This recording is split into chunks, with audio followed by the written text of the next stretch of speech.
Okay, the purpose of this video is to show you what golf course or golf encroachment looks like.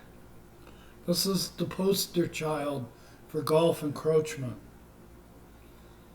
This is my house right here, and I'm being sued because I put a little pile of dirt here with sandbags to block this corner. And the reason I did that is because the golf course favorite place to put a tee box for the silver tees is right here on this corner. Right there. Okay? That's the iconic day-to-day where they want to put the tee, where everybody wants the tee. The only problem is I'm right here. And the tee box is here. If I can show you how far I am from that tee box to the corner of my lot. This is the corner where I have my chairs and I sit.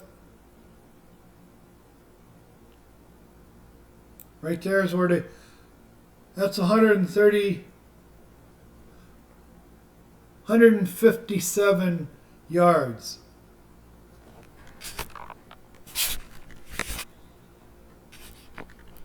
157 yards, or 167 feet.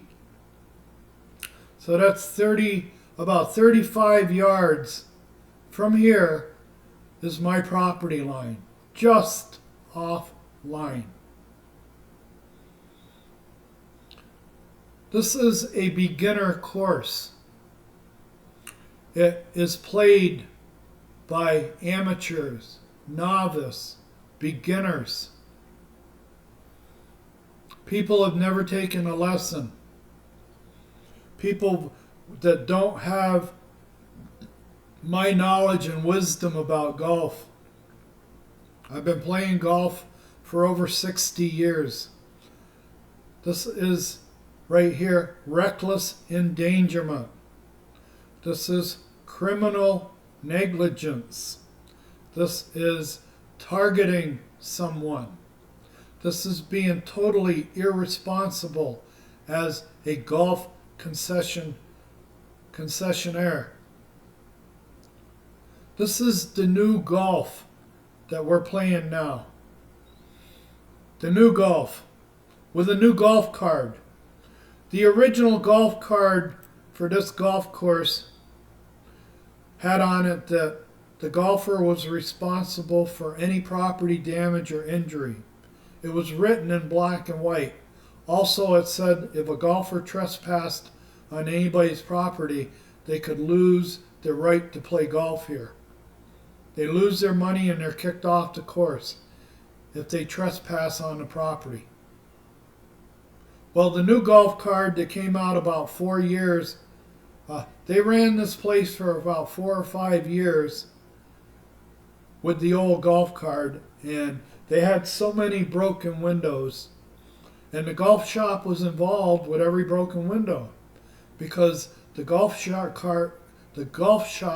had to enforce the job card or the golf card, the scorecard, and the scorecard said on the back of it, golfers are responsible for property damage and injury. Black and white, a hard fact.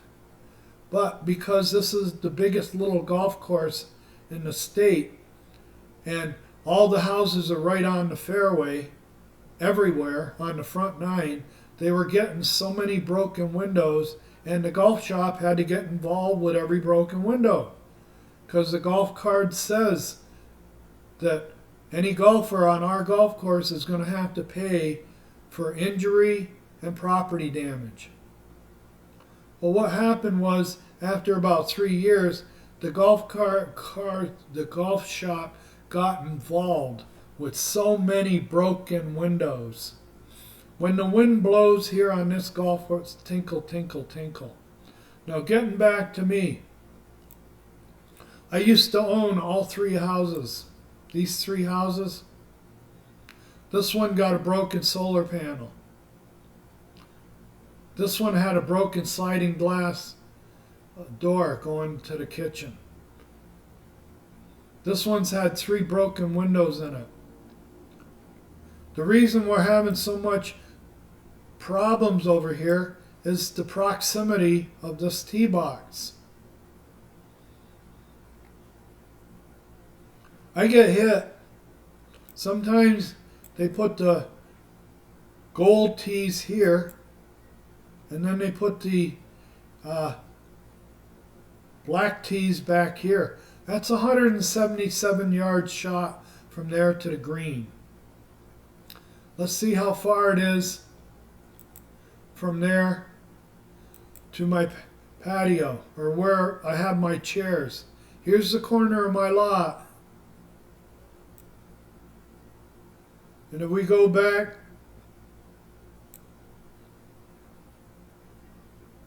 it's 373 yards. So that's about 125 yards, 122 yards from my house. And people are hitting balls in my yard all the time from here. From here, from here, from here. Right-handers miss right. They don't know how to cover the ball. They don't know how to square up the club. Most of them have weak grips. Most of them get disconnected. They swing from the outside in. And they're constantly fades and slices. We have another component to all this, and that's called wind. In the afternoon, the wind comes out of the southwest, blowing right across here like that. So anybody that hits a ball up in the air that's got any kind of action on it, left to right spin, spins right into my yards. This causes a lot of friction for me. Human friction, human chafing. Because when you put the tee box right there every day, you've given maximum chance to put a ball in my yard. If somebody came up and offered the person behind the counter in the pro shop $100 for every ball that went into one of these 3 yards, where do you think he'd put the tee box to try to get $100 for every ball that went in the yard that day? He'd put it right back here, as far back and as close to the cart path as he could, to make sure that I'm back far enough to where any shot hit off line is going to be, I'll be back far enough to where it can go in these yards. It's targeting. This is an encroachment. I've been dealing with it for 19 years. 19 years I've been dealing with golf balls being hit in my yard, and this green line right here is out of bounds. They put the out of bounds stake right on your property. So the person knows here, until I hit it in his yard, I'm safe. And because of that, people hit many balls. A lot of golfers will hit more than one ball.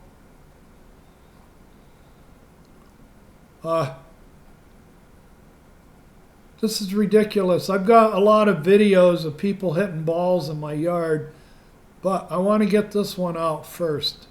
This is encroachment. And another thing I want to talk about here, the barber pole that's 150 yards out is right about here in the fairway.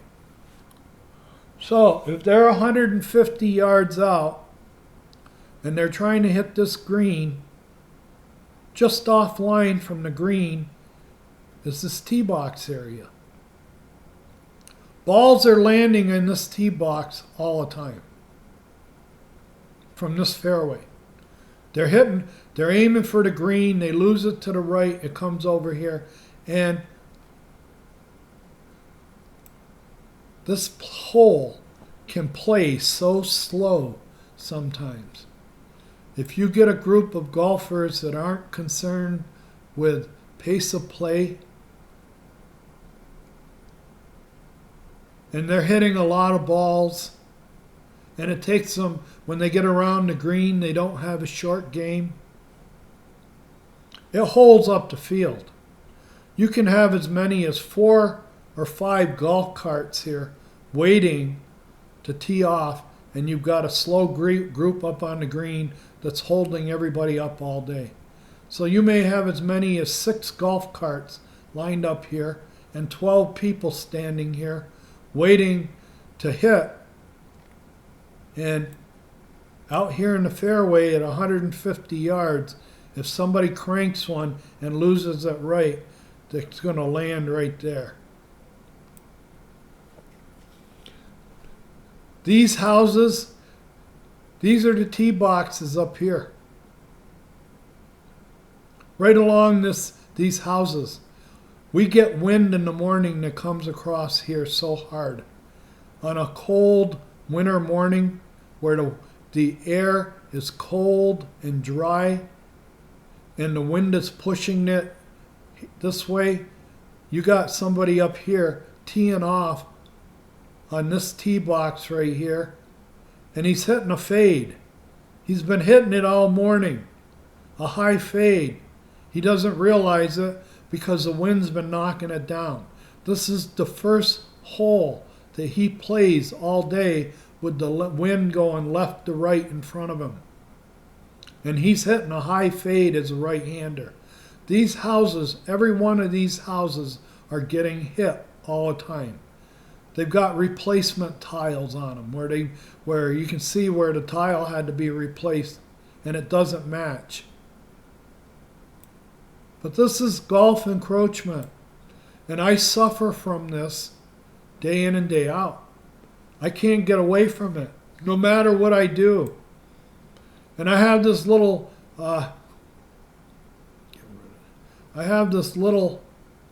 sitting area here where I put in sandbags and I kind of raised it, elevated it. That's because everybody, no matter where a golfer hits a ball along here, he could hit a ball from here and watch it go into one of these yards up here, down here, and he doesn't start looking down here. He starts looking right here, right where I put my sandbags.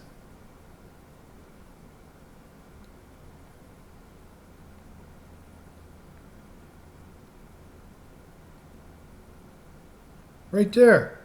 There's my seating area with sandbags and chairs. And I'm being sued because of that. And the reason it's there, it's self-defense. Privacy and self-defense. I got sick of 19 years of every golfer that hits a ball up here, they start searching right here. They either drive their golf cart along this property line or they come up here and they start walking the property line down to where their ball went in. They know the ball went in down here in this yard, but they start walking the property line or driving it right here. And I do get balls left in my yard. There are some quality, classy golfers out there that when they hit a ball in their yard, in your yard or in anybody's yard, they figured, I made a bad shot, I lost the ball, I'm not going to trespass in that person's yard to get my ball. I hit a bad shot, it's my fault, I'll own it, and I'll move on. And I'll leave the ball there. I'm not going to trespass on somebody's private property. There is no private property on this golf course. There is no private property on this golf course. I don't own these properties. I can't do anything with them. I can't do anything to stop this daily barrage of interdiction and harassment fire. The golf shop knows about this. They know about this. They know that this proximity of this tee box is going to cause me human chafing. They know the proximity of that tee box is going to break my windows. They know it's going to break my solar panels, and they don't care. They don't care. This is, like I said, the new golf. The new golf where a person can wear a muscle shirt. A person can dress like in gym leotards. They don't even have to look like a golfer. All they have to do to get on the course is have money. 20 years ago, I bought the cheapest membership I could buy. It was called the Prairie Dog membership. It meant that I couldn't play on the weekends. I could only play during the week in the afternoons. The day after I bought that ticket or that membership to play, and it included the driving range. This was in 2005, May of 2005. I had just moved here. In May of 2005, golf was a lot different than it is now. Because I walked into that clubhouse the day after I gave them about $800 for my membership for the year. And I said, I need a bucket of balls. I'm going to go out on the range.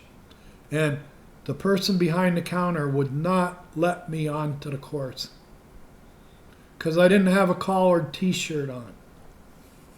Or I didn't have a collared shirt. I had my uniform shirt from America West, which was a t-shirt that said America West on it. It was our working uniform at the Sky Harbor. He wouldn't let me on the course. You're not getting out there to hit golf balls without a collared shirt. That was 20 years ago. It isn't that way now. They'll let anybody on a course. You can get on the course with blue jeans. You can get on the course with a shirt that isn't collared. You can get on the course with a muscle shirt on that's cut off at the shoulders. Anything that would resemble golf 20 years ago has disappeared here. Now it's a free-for-all. And like I said, I feel because I whistle blew on this access easement, I got it changed forever from what it was. I whistle blew on it that now they're targeting me. And I'm never going to get any relief from this encroachment. This is encroachment. Day in and day out, they put amateurs, beginners, novice on this tee box, and all they do is miss right. 9 out of 10 golfers are right-handed. 9 out of 10 golfers, when they miss right. And here I am right. The proximity of this tee box is ridiculous. This is miniature golf. This is arena golf. I have to participate in everybody's golf game here. This lot participates in all the golf that's played here because this lot is foul ball territory for this tee box. And everybody knows I'm not going to lose a shot until I put it in his yard. When I put a ball in his yard, it'll be a bad shot. I'm good all the way up to this green line.